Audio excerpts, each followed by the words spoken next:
Alright, here's our second video in anticipation of class on Wednesday, July 3rd. Our first video had to do with Chapter 16 on measuring GDP. In this video we're going to focus on Chapter 17 on inflation. So we know that GDP, inflation, and employment/unemployment were the three main aggregates that we're going to be concerned with. GDP has all these quirks of measurement. Same thing kind of goes with inflation. There are some specific ways of thinking about how inflation is measured and its effects on people. Okay, so first let's talk about this real versus nominal idea that we harped on in the last chapter. So we talked about real versus nominal GDP.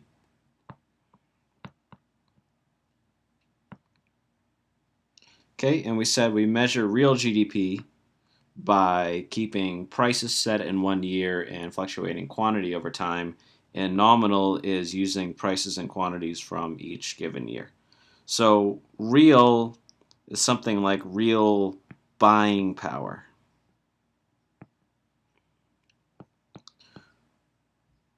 Right? Because the real idea is how much money does everyone around you have. So if you were in 1930 and you had a $10 bill in your pocket, you're relatively rich. But if you have a $10 bill in your pocket right now, you're not relatively rich. Okay, so real is this idea, how much do things cost? That tells you how much money is worth. So the first major point that's important in this chapter is about deflating dollars. Okay, so specifically the chapter talks first about the consumer price index. So again, that's consumer price index. And what that is a way of saying how much do dollars today buy versus dollars yesterday. So the CPI is always indexed to a year. Typically it's something like the year 2000. Okay, and then the CPI will have values like 1.3 or some value like that. What does that 1.3 mean? Well, if this is 1.3 in year 2013, that means that the units are 2013 dollars per $2,000.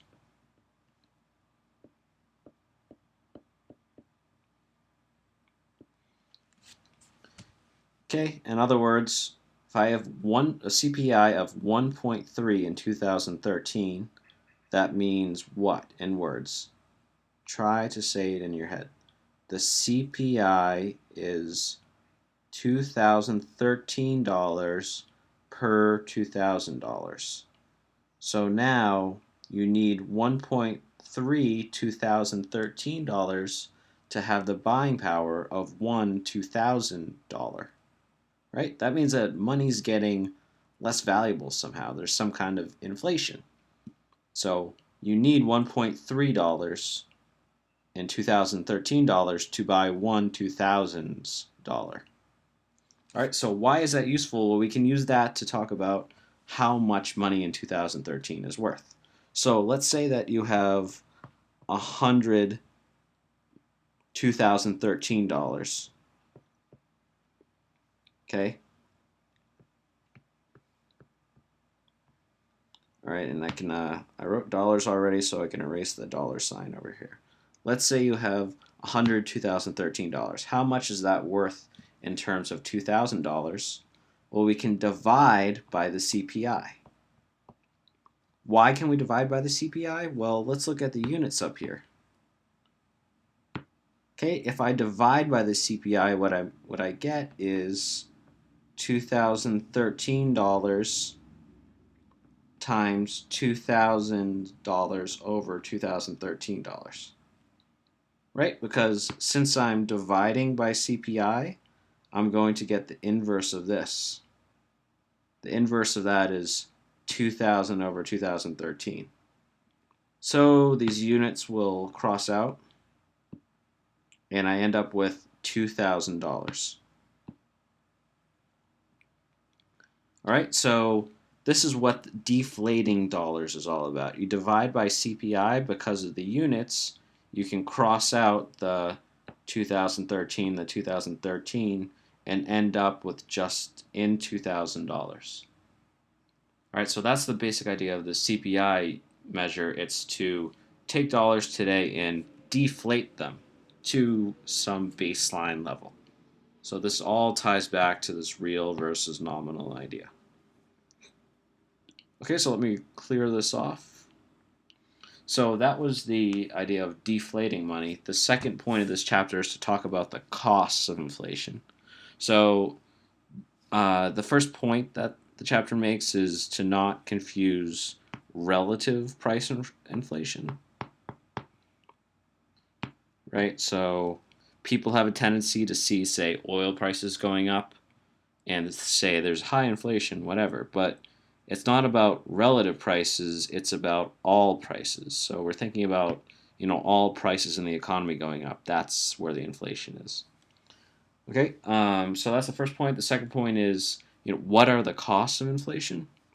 Well, this is sometimes hard to conceptualize. So for me, the idea that kind of sticks in my head well is thinking about the counters at a Zimbabwe market with hyperinflation. So you learned about hyperinflation. So imagine this is a market in Zimbabwe, okay, and all these red circles are different foodstuffs. And let's say that inflation is really high. What does that mean? Well, if you have a Zimbabwe dollar here, I forget what the currency is called. It's not called dollar, but forgive me. So if you have the Zimbabwe currency and inflation is really high, what that means is that the value of your dollar is going down constantly. So if this Zimbabwe dollar could buy, say, 1, 2, 3 pieces of food to begin with, then as it's inflating, you're no longer able to buy those last 2 things. You can only buy 1. So people in Zimbabwe who are holding a currency that's inflating really high want to buy right away because every minute the value of their money is decreasing and they can't buy as much. Right? So they can't buy. So they want to buy all 3 of these things. They don't want their money to depreciate so that they can only buy 1. All right? So that's where the idea of the cost of inflation becomes especially obvious. Of course, there's other areas that the book talks about. You should read those, and we'll talk more about them in class on Wednesday.